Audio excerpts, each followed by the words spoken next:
இன்னைக்கு maximum time நம்ம வாலிபர்களா இருக்கிறதுனால எதுல யூஸ் பண்றோம் நம்ம டைம்னா, மேக்ஸிமம் எதுலனா செல்போன்ல தான். அதிகபட்சம் நம்ம எதுல யூஸ் பண்றோம்? நீங்க நல்லா யோசிச்சு பாருங்களேன். ஒரு ஷார்ட்ஸ் பாக்குறீங்கன்னா அதே கேட்டகரியில அடுத்த ஷார்ட் வராது. சமையல் குறிப்பு வந்ததுக்கு அப்புறம் ஒரு பெட்மென்ஸ் பாட்டு வரும். பெட்மென்ஸ் பாயா போனதுக்கு அப்புறம் ஒரு ஆபாசமான ஒரு படம் வரும்.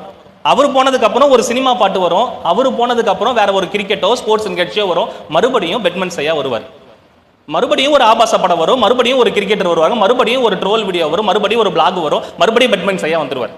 அப்படின்னா என்னன்னா, உங்களை அந்த கண்ணு அந்த சீர்கேடை பாக்குறப்ப கொஞ்சம் கொஞ்சம் என்னன்னா, ஆண்டவர் பாட்டியை நான் கேட்டுக்கிறேன், அவருடைய காரியத்தை நம்ம வெயிட் பண்ணுவோம். எப்ப பெட்மென்ஸ் ஐயா வருவார், எப்ப செய்தி வரும்னு நம்ம தள்ளின்னு இருப்போம். ஆனா நமக்குள்ள பார்வையில் என்ன போயிட்டு இருக்கு? உள்ள தேவையில்லாத சீர்கேடுகள் நம்மளுடைய கண்ணுக்குள்ள என்ன ஆயிட்டு இருக்கு?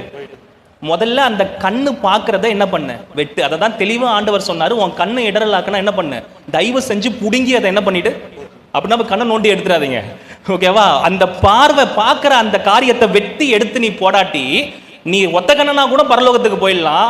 நீ ஒரு பார்வையை சீர்கேடா வச்சீங்கன்னா எங்கேயுமே போக முடியாதுன்னு கர்த்தர் சொல்றார். அல்லேலூயா. இன்னைக்கு நம்மளுடைய பார்வையை குறித்து நமக்கு ஞானம் இருக்கணும். நீங்க யாரை பாக்குறீங்க, எதை பாக்குறீங்க, நீங்க எந்த தன்மையில பாக்குறீங்க? நீங்க ஒருத்தரை பார்க்கும் பொழுது என்ன சிந்தனையில பாக்குறீங்க, என்ன திங்கிங்ல நீங்க அவங்கள பார்த்துட்டு இருக்கீங்கன்றத கர்த்தர் பாக்குறாரு.